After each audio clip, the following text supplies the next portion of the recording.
And by the way, to stress again the fact that this is not a partisan issue, the judge on the lower court, Christine Habas, who ruled correctly that it was unconstitutional, is a Democrat. But she is a Democrat and a judge who believes in upholding the law.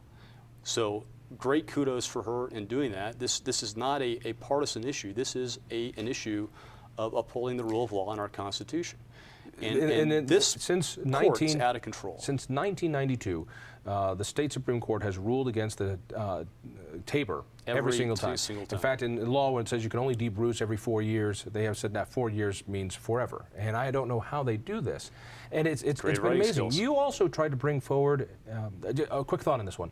It's not just us, but even folks like Vince Carroll, editorialist for the Denver Post, said they're inventing language on this. Scathing critiques of that ruling. One of the things that amazed me most was a issue you were trying to get on the ballot. It was the Defend Colorado Now initiative. It had to do with immigration issues, and the Denver Post despised what you were doing with it. They did not want this, what they said was an anti-immigration initiative on the ballot.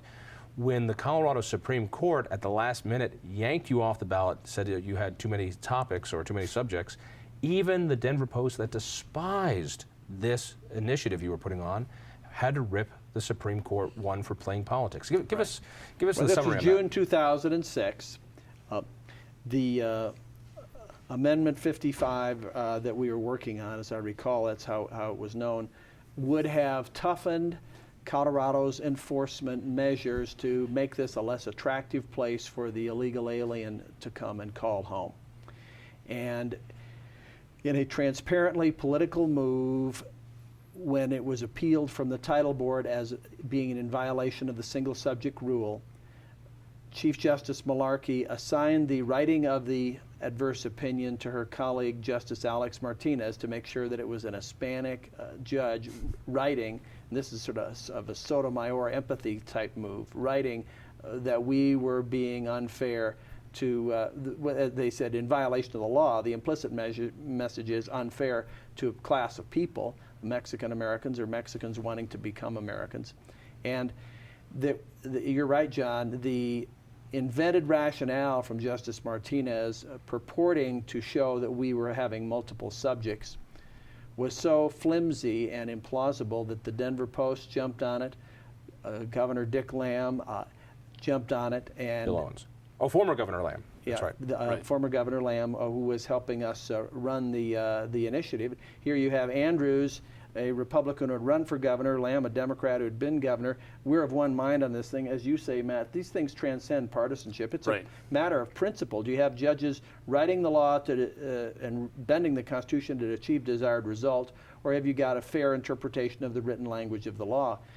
This was really the rocket that ignited our signature drive to get us to 120, 130,000 signatures for the judicial term limit measure that we turned in August, a couple of months after the outrage over the illegal immigration measure was tossed off the ballot. We kind of had our chance to be on the ballot with term limits. I think what hacked people off is they waited to the very last minute before they could, when they yanked you off the ballot, so there was no time for you to rewrite it and to get new signatures, to do anything. They waited to the last moment. What was only was blatant partisan attack. We were gamed. It was manipulated masterfully.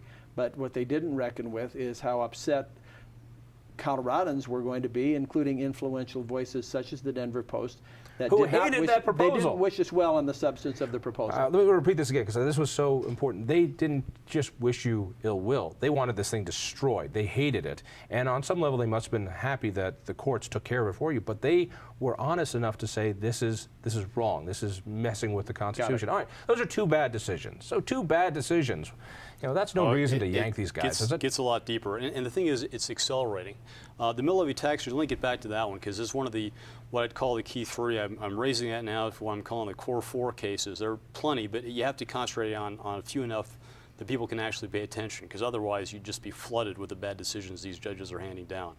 But it's worse. It's not just the property taxes that are frozen in perpetuity at a increasingly ratcheting higher rate, but a briefing by the Office of Legislative Legal Services went out to the Joint Budget Committee on April 1st, and I heard about this the next day thinking, come on, this is an April Fool's joke, right? You've got to be kidding me.